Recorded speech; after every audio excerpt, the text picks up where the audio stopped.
ഒന്ന് സങ്കൽപ്പിച്ചു നോക്കൂ, കേരളത്തിലെ വളരെ പ്രബലരായ ഒരു രാജകുടുംബം. അവർ തികഞ്ഞ ഇസ്ലാം മതവിശ്വാസികളാണ്. എന്നാൽ ആ രാജവംശം ഭരിക്കുന്നത് പലപ്പോഴും രാജ്ഞിമാരാണ്. അതുമാത്രമല്ല, ഹിന്ദു നായർ തറവാടുകളിലെ മരുമക്കത്തായം, അതായത് ആ മാതൃവംശാവകാശ വ്യവസ്ഥ അവർ കർശനമായി പിന്തുടരുന്നു.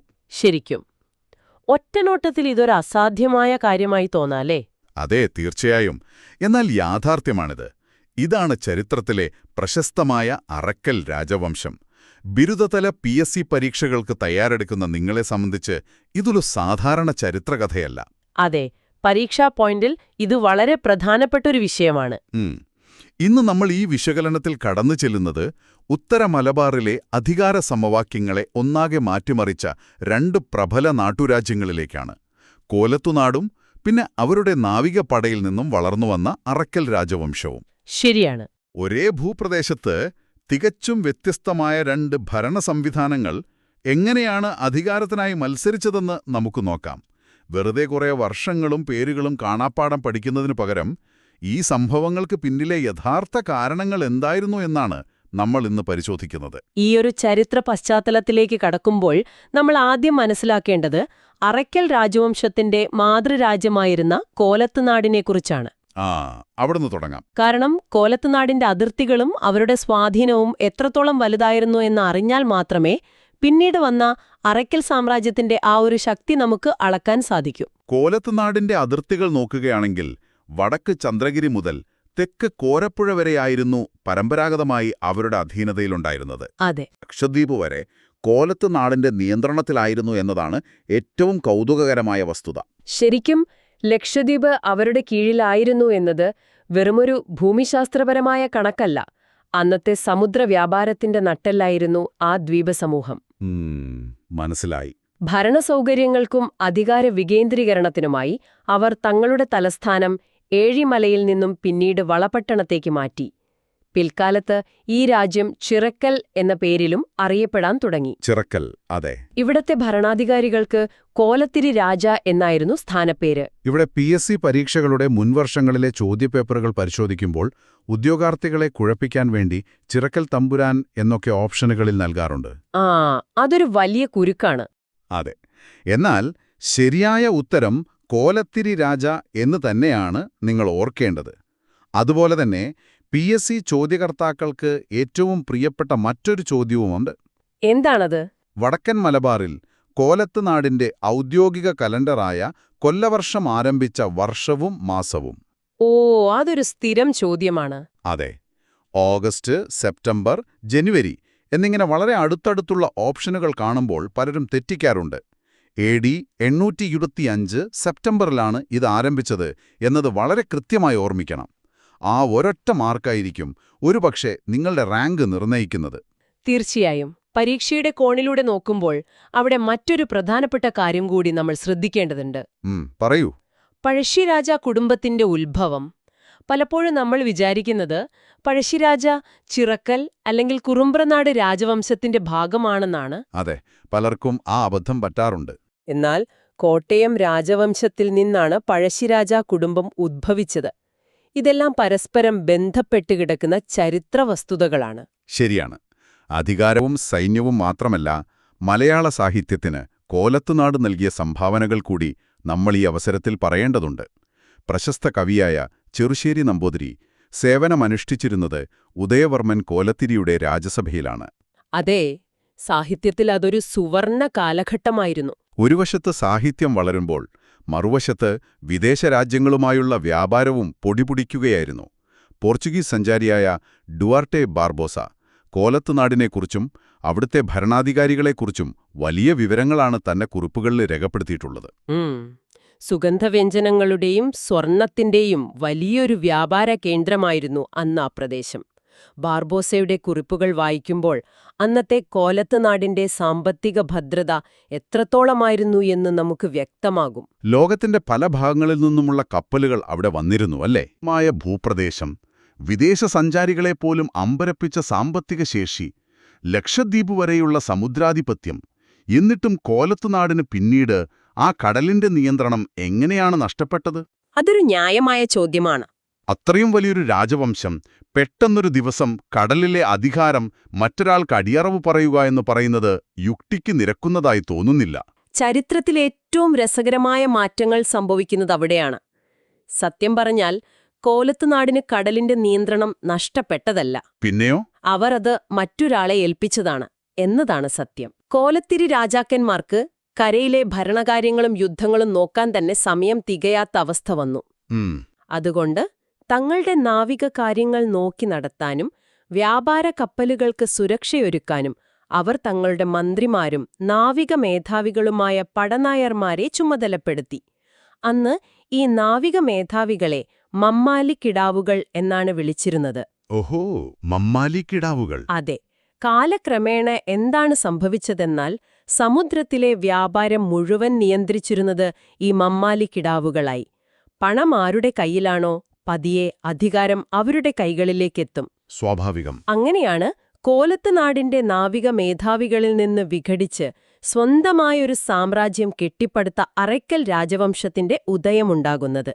17ാം നൂറ്റാണ്ടിലെ മലബാറിലെ ഒരേയൊരു മുസ്ലിം രാജവംശമായിരുന്നു അറയ്ക്കൽ. അപ്പോൾ കരയിലെ അധികാരികളെ നോക്കുകുത്തിയാക്കി കടലിന്റെ ആധിപത്യം ഉപയോഗിച്ച് ഒരു നാവികസേന സ്വന്തമായി സാമ്രാജ്യം സ്ഥാപിച്ചു എന്നർത്ഥം. ഇവരുടെ ഉത്ഭവത്തെക്കുറിച്ച് പറയുമ്പോഴും വളരെ കൗതുകകരമായ ഒരു ഐതിഹ്യമുണ്ട്. അതെ, ചേരപെരുമാളുമായി ബന്ധപ്പെട്ട ആ ഐതിഹ്യം. കൃത്യം. അവസാന ചേരപെരുമാളായ മഹോദയപുരം, അതായത് കൊടുങ്ങല്ലൂരിലെ രാമവർമ്മ കുലശേഖര പെരുമാളുമായി ഈ രാജവംശത്തിന് ബന്ധമുണ്ട് എന്നാണ് പറയപ്പെടുന്നത്. പുരാണപ്രകാരം ആദ്യകാല ഇസ്ലാമിക പ്രചാരകനായ മാലിക് ബിൻ ദിനാറിന്റെ സ്വാധീനത്താൽ അദ്ദേഹം ഇസ്ലാം മതം സ്വീകരിച്ചു. ഈ ഐതിഹ്യത്തിന് മറ്റൊരു തുടർച്ച കൂടിയുണ്ട്. ചേരമാൻ പെരുമാളിന്റെ സഹോദരപുത്രനായ മാബേലിയുടെ കഥ. അതാരായിരുന്നു? അരയങ്കുളങ്ങര നായർ തറവാട്ടിലെ അംഗമായിരുന്നു മാബേലി. അദ്ദേഹം ഇസ്ലാം മതം സ്വീകരിച്ച് മുഹമ്മദ് അലി എന്ന പേര് സ്വീകരിച്ചു. ഈ മുഹമ്മദ് അലിയാണ് അറയ്ക്കൽ രാജവംശത്തിന്റെ അടിസ്ഥാന ശിലപാകുന്നത്. ഓ, അങ്ങനെയാണ് മുഹമ്മദ് അലി വരുന്നത്? അതെ. അദ്ദേഹത്തിന്റെ കഴിവ് തിരിച്ചറിഞ്ഞ കോലത്തിരി രാജാവ് മുഹമ്മദ് അലിക്ക് തന്റെ മകളെ വിവാഹം കഴിച്ചു നൽകുകയും ചെയ്തു. ഈ വിവാഹബന്ധത്തിലൂടെയാണ് രാജകീയ സ്ത്രീകൾക്ക് അറയ്ക്കൽ ബീവി എന്ന പദവി ലഭിക്കുന്നതല്ലേ? കണ്ണൂർ തലസ്ഥാനമായി ഭരിച്ചിരുന്ന അറയ്ക്കൽ ഭരണാധികാരികളിൽ പുരുഷന്മാർ ആലിരാജ എന്നും സ്ത്രീകൾ അറയ്ക്കൽ ബീവി എന്നുമാണ് അറിയപ്പെട്ടിരുന്നത്. അതെ, കൃത്യമാണ്. പക്ഷേ ഇവിടെയൊക്കെ എനിക്കൊരു വലിയ സംശയമുണ്ട്. മുഹമ്മദ് അലി ഇസ്ലാം മതം സ്വീകരിച്ചു, അവർ മുസ്ലിം രാജവംശമായി മാറി. എന്നിട്ടും എന്തിനാണവർ ഈ ഹിന്ദു നായർ തറവാടുകളുടെ മാതൃദായ ക്രമമായ മരുമക്കത്തായം തന്നെ തുടർന്നു പോന്നത്? ഇസ്ലാമിക പിന്തുടർച്ചാ നിയമങ്ങൾക്ക് പൂർണ്ണമായും വിരുദ്ധമല്ലേ ഇത്? മതപരമായ നിയമങ്ങളെക്കാൾ ഉപരിയായി അവരൊരു പ്രത്യേക പാരമ്പര്യത്തെ മുറുകെ പിടിക്കാൻ എന്തായിരിക്കും കാരണം? ഇതൊരു വളരെ നിർണായകമായ ചോദ്യമാണ്.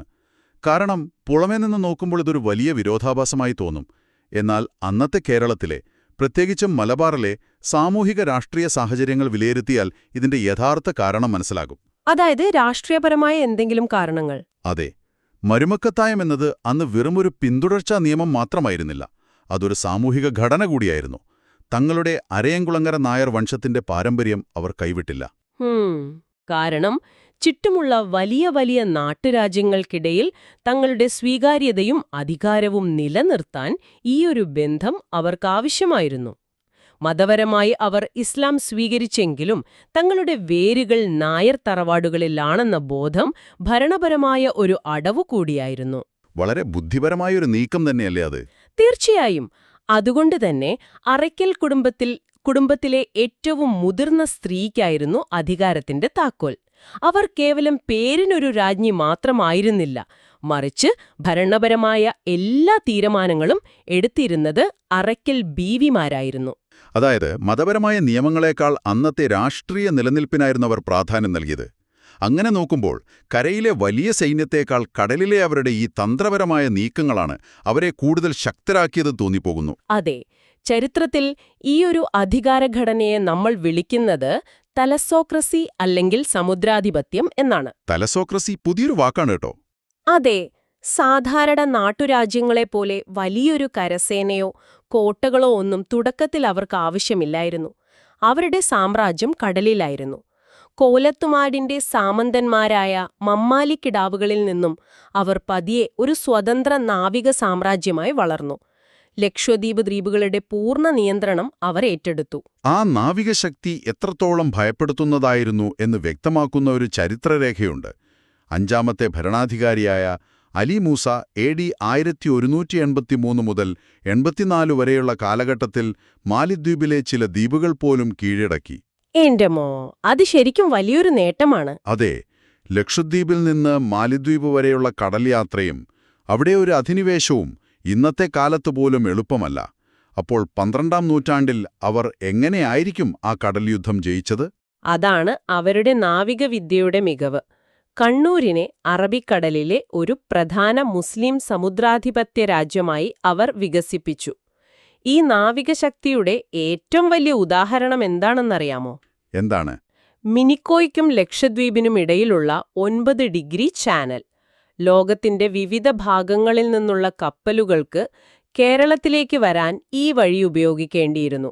അക്കാലത്ത് യൂറോപ്യൻ നാവികർക്കിടയിൽ ഈ ചാനൽ അറിയപ്പെട്ടിരുന്നത് മമ്മാലിയുടെ ചാനൽ എന്നാണ്. മമ്മാലിയുടെ ചാനലോ? അതെ, കേവലം ഒരു പ്രാദേശിക നാവിക മേധാവിയുടെ പേരിൽ ലോകം മുഴുവനുമുള്ള നാവികർ ഒരു സമുദ്രപാതയെ വിളിക്കുകയെന്നത് വലിയൊരു കാര്യമാണ്. എനിക്കിത് കേൾക്കുമ്പോൾ ഇന്നത്തെ കാലത്തെ ഒരു നാഷണൽ ഹൈവേയിലെ ടോൾ ബൂത്താണ് ഓർമ്മ വരുന്നത്. ടോൾ ബൂത്തോ? അതെ, നിങ്ങളൊന്ന് ആലോചിച്ചു നോക്കൂ. ഈ 9 ഡിഗ്രി ചാനൽ നിയന്ത്രിക്കുക എന്നാൽ അറബിക്കടലിലെ വ്യാപാരത്തിന്റെ താക്കോല് പോക്കറ്റിലിടുക എന്നാണ് അർത്ഥം. അറേബ്യയിൽ നിന്നും യൂറോപ്പിൽ നിന്നുമൊക്കെ വരുന്ന ഭീമൻ കപ്പലുകൾക്ക് ഈ മമ്മാലിയുടെ ചാനൽ കടന്നു പോകണമെങ്കിൽ അറയ്ക്കൽ ഭരണാധികാരികൾക്ക് നികുതി നൽകേണ്ടിയിരുന്നു. അത് ശരിയാണ്. വലിയ പീരങ്കികളും തോക്കുകളുമായി വരുന്ന പോർച്ചുഗീസ് കപ്പലുകൾ പോലും ഈ ചെറിയ നാട്ടുരാജ്യത്തിനു മുന്നിൽ ടോൾ അടയ്ക്കാൻ നിർബന്ധിതരായി. അങ്ങനെയാണവർ അപാരമായ സമ്പത്ത് കുമിഞ്ഞുകൂട്ടിയത്. കൃത്യമായി പറഞ്ഞാൽ അതൊരു ടോൾ ബൂത്ത് തന്നെയായിരുന്നു. കടൽ കൊള്ളക്കാരിൽ നിന്ന് സംരക്ഷണം നൽകുക, പകരം വലിയൊരു തുക നികുതിയായി ഈടാക്കുക. ഈ സമ്പത്ത് ഉപയോഗിച്ചാണ് അവർ തങ്ങളുടെ അധികാരത്തെ കരയിലേക്ക് കൂടി വ്യാപിപ്പിച്ചത്. അധികാര സമവാക്യങ്ങൾ മാറുമ്പോൾ നിലനിൽപ്പിനായി നയതന്ത്ര നീക്കങ്ങൾ കൂടിയേ തീരൂ. ഈ പണം ഉപയോഗിച്ച് അവർ യൂറോപ്യൻ ശക്തികളുമായി വരെ വിലപേശലുകൾ നടത്തി. ഇതിന്റെ ഏറ്റവും വലിയ ഉദാഹരണമാണ് കണ്ണൂരിലെ സെന്റ് ആഞ്ചലോ കോട്ടയുടെ കൈമാറ്റ ചരിത്രം. ഈ കോട്ടയുടെ ചരിത്രം PSC പരീക്ഷകളിൽ സ്ഥിരമായി കാണാറുള്ളതാണ്. 1505-ൽ പോർച്ചുഗീസുകാരനായ ഡോം ഫ്രാൻസിസ്കോ ഡി അൽമേഡയാണ് സെന്റ് ആഞ്ചലോ കോട്ട നിർമ്മിച്ചത്. അതെ. പിന്നീട് 1663-ൽ ഡച്ചുകാർ അത് പോർച്ചുഗീസുകാരിൽ നിന്നും പിടിച്ചെടുത്തു. എന്നാൽ 1772-ൽ അറയ്ക്കൽ ഭരണാധികാരികൾ ഈ കോട്ട ഡച്ചുകാരിൽ നിന്നും വിലയ്ക്ക് വാങ്ങി. അത് വലിയൊരു സംഭവമായിരുന്നു. ഒരു നിമിഷം ഇതൊന്ന് ചിന്തിച്ചു നോക്കൂ. അന്നത്തെ കാലത്ത് ലോകം കീഴടക്കാൻ നടക്കുന്ന ഒരു യൂറോപ്യൻ ശക്തിയിൽ നിന്നും അവരുടെ പടുകൂറ്റൻ കോട്ട കേരളത്തിലെ ഒരു പ്രാദേശിക രാജവംശം വില കൊടുത്തു വാങ്ങുകയോ? അതെത്രത്തോളം അവിശ്വസനീയമായ സാമ്പത്തിക ശേഷിയാണെന്ന് ഊഹിക്കാവുന്നതേയുള്ളൂ. ആ സാമ്പത്തിക ശേഷി വെറും കോട്ടയിൽ മാത്രം ഒതുങ്ങി നിൽക്കുന്നില്ല. ഈ കോട്ട വാങ്ങുന്നതിനും ഒരു നൂറ്റാണ്ട് മുൻപ്, അതായത് 1663-ൽ ഡച്ച് സേന കണ്ണൂർ പിടിച്ചെടുത്ത സമയത്ത് തന്നെ ഇന്നത്തെ അറയ്ക്കൽ കൊട്ടാരവും രാജവംശം അവരിൽ നിന്നും വില കൊടുത്തു വാങ്ങിയിരുന്നു. എന്റമ്മോ, അപ്പോ അതും വിലയ്ക്ക് വാങ്ങിയതാണോ? അതെ. യൂറോപ്യന്മാരെ തോൽപ്പിക്കാൻ കഴിയില്ലെന്ന് മനസ്സിലാക്കിയപ്പോൾ യുദ്ധം ചെയ്യുന്നതിന് പകരം പണം കൊടുത്ത് അവരുടെ അധീനതയിലുള്ളവ വാങ്ങുക എന്ന തന്ത്രമാണ് അവർ പയറ്റിയത്. ഡച്ചുകാരിൽ നിന്നും വാങ്ങിയ ആ കൊട്ടാരമാണ് ഇന്ന് മലബാറിലെ മുസ്ലിം രാജവംശത്തിന്റെ പൈതൃകം പ്രദർശിപ്പിക്കുന്ന മ്യൂസിയമായി നിലകൊള്ളുന്നത്. എന്നാൽ 1772-ൽ വില കൊടുത്തു വാങ്ങിയ കോട്ട കാലാകാലങ്ങളോളം അവരുടെ കൈവശം ഇരുന്നില്ലല്ലോ. 1790-ൽ ബ്രിട്ടീഷുകാർ കോട്ട ബലമായി പിടിച്ചെടുത്തു. അതെ, ബ്രിട്ടീഷുകാരുടെ മുന്നേറ്റം അവർക്ക് തടയാനായില്ല. പിന്നീട് 1947-ൽ ഇന്ത്യക്ക് സ്വാതന്ത്ര്യം ലഭിക്കുന്നതുവരെ മലബാറിലെ അവരുടെ പ്രധാന സൈനിക കേന്ദ്രമായി ബ്രിട്ടീഷുകാർ അത് ഉപയോഗിക്കുകയും ചെയ്തു. പക്ഷേ ഇതിനിടയിൽ എനിക്കൊരു കാര്യം മനസ്സിലാവുന്നില്ല. എന്താണ്? ബ്രിട്ടീഷുകാരുടെ വരവിനും കുറച്ചു മുൻപായി അറയ്ക്കൽ രാജവംശം മൈസൂരുമായി വലിയൊരു സഖ്യമുണ്ടാക്കുന്നുണ്ട്. എന്തിനായിരുന്നു അവർ മൈസൂറിലെ ഹൈദർ അലിയെ ഇങ്ങോട്ട് ക്ഷണിച്ചു വരുത്തിയത്? സ്വന്തം നാടിനെതിരെ തന്നെയുള്ളൊരു വഞ്ചനയായിരുന്നില്ലേ അത്? ഇതിനെ അന്നത്തെ രാഷ്ട്രീയ സാഹചര്യങ്ങളുമായി ചേർത്ത് വായിക്കണം. ഇന്നത്തെ കോർപ്പറേറ്റ് ലോകത്തെ ഭാഷയിൽ പറഞ്ഞാൽ ഇതൊരു ഹോസ്റ്റൈൽ ടേക്ക് ഓവറാണ്. ഹോസ്റ്റൈൽ ടേക്ക് ഓവർ, അത് കൊള്ളാം. അതെ, കാരണം കോലത്തുനാട് അഥവാ ചിറക്കൽ രാജവംശത്തിന്റെ വെറുമൊരു സാമന്തന്മാരായിരുന്നല്ലോ അറയ്ക്കൽ കുടുംബം. കാലക്രമേണ അവർ വളർന്നു വലുതായി. ഇനി പഴയ മാതൃരാജ്യത്തിന്റെ നിയന്ത്രണത്തിൽ നിൽക്കാൻ അവർ ഒരുക്കമായിരുന്നില്ല. എന്നാൽ കോലത്ത് നാടിനെ തനിച്ചു നേരിടാൻ മാത്രമുള്ള കരസേന അവർക്കില്ല താനും. അപ്പോഴാണ് ഹൈദരലിയും ടിപ്പു സുൽത്താനും ദക്ഷിണേന്ത്യയിൽ വലിയ ശക്തിയായി വളർന്നുവരുന്നത്. ഈ അവസരം മുതലെടുത്ത് കോലത്ത് നാടിനെതിരെ സ്വയം ശക്തി വർദ്ധിപ്പിക്കാൻ അറയ്ക്കൽ രാജവംശം മൈസൂരുമായി സഖ്യം ചേർന്നു. അപ്പൊ അതായിരുന്നു പ്ലാൻ. അതെ, 1766-ൽ ഹൈദരലിയെ കേരളത്തിലേക്ക് അവർ ക്ഷണിച്ചത് തങ്ങളുടെ പഴയ യജമാനന്മാരെ ഒതുക്കുക എന്ന ലക്ഷ്യത്തോടെയാണ്. അതായത് ഒരു കോർപ്പറേറ്റ് കമ്പനിയിലെ ചെറിയൊരു ഡിപ്പാർട്ട്മെന്റ് സ്വതന്ത്രമായി മാറി പിന്നീട് കമ്പനിയുടെ മൊത്തം നിയന്ത്രണം പിടിച്ചെടുക്കാൻ പുറത്തുനിന്നുള്ള മറ്റൊരു വലിയ കമ്പനിയെ കൂട്ടുപിടിക്കുന്നതിന് തുല്യമായിരുന്നു ഈ നീക്കം. കൃത്യമായി പറഞ്ഞാൽ അങ്ങനെ തന്നെ. ഈയൊരു നീക്കത്തിലൂടെ അറയ്ക്കൽ രാജവംശം വലിയൊരു രാഷ്ട്രീയ കളിയാണ് കളിച്ചത്. അവരുടെ ചരിത്രയാത്ര ഒന്ന് നോക്കൂ. ആദ്യം അവർ കോലത്തുനാടിന്റെ സാമന്തരും വെറും നാവിക മേധാവികളുമായിരുന്നു. പിന്നീടവർ അതിൽ നിന്നും മാറി സ്വന്തം സാമ്രാജ്യം സ്ഥാപിച്ച് തങ്ങളെ ഭരിച്ചിരുന്നവർക്കെതിരെ മൈസൂറിന്റെ സഖ്യകക്ഷിയായി വളർന്നു. ശരിക്കും ഒരു സിനിമാ കഥ പോലെ തന്നെയുണ്ട്. എന്നാൽ ഈ തന്ത്രങ്ങളെല്ലാം ബ്രിട്ടീഷുകാരുടെ വരവോടെ അവസാനിക്കുകയാണ് ചെയ്തത്. കാലക്രമേണ ബ്രിട്ടീഷുകാരുടെ ആധിപത്യത്തിനു മുന്നിൽ അവർക്ക് പിടിച്ചു നിൽക്കാനായില്ല. ഒടുവിൽ ബ്രിട്ടീഷുകാരുടെ വെറുമൊരു ആശ്രിതരായി അവർക്ക് മാറേണ്ടി വന്നു. ചരിത്രം നമ്മൾ പഠിക്കുമ്പോൾ ആരുടെയെങ്കിലും ശരിയോ തെറ്റോ എന്നതിലുപരി അധികാരത്തിനു വേണ്ടി നാട്ടുരാജ്യങ്ങൾ നടത്തിയ ഇത്തരം അതിജീവന തന്ത്രങ്ങളെ വസ്തുതാപരമായി മനസ്സിലാക്കേണ്ടതുണ്ട്. സോ ഇതിന്റെ എല്ലാം അർത്ഥമെന്താണ്? നമ്മൾ ഇന്ന് ചർച്ച ചെയ്ത ഈ കാര്യങ്ങൾ നിങ്ങളുടെ പരീക്ഷകൾക്ക് എങ്ങനെയാണ് ഉപകാരപ്പെടുക? കൊല്ലവർഷം തുടങ്ങിയ വർഷമോ കോട്ടകൾ കൈമാറ്റം ചെയ്യപ്പെട്ട തീയതികളോ വെറുതെ കാണാപ്പാഠം പഠിക്കുന്നതിനേക്കാൾ ഈ സംഭവങ്ങൾക്ക് പിന്നിലെ യുക്തി നിങ്ങൾ മനസ്സിലാക്കണം. അതെ, അത് വളരെ അത്യാവശ്യമാണ്.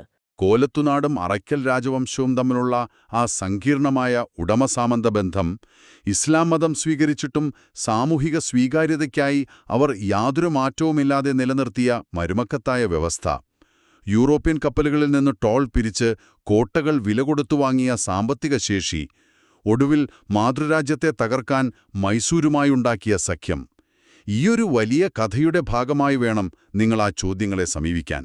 തീർച്ചയായും. ഈ രീതിയിൽ ചിന്തിക്കുമ്പോൾ PSC പരീക്ഷകളിലെ ഏത് വളഞ്ഞ ചോദ്യത്തിനും നിങ്ങൾക്ക് ഉത്തരം കണ്ടെത്താൻ കഴിയും.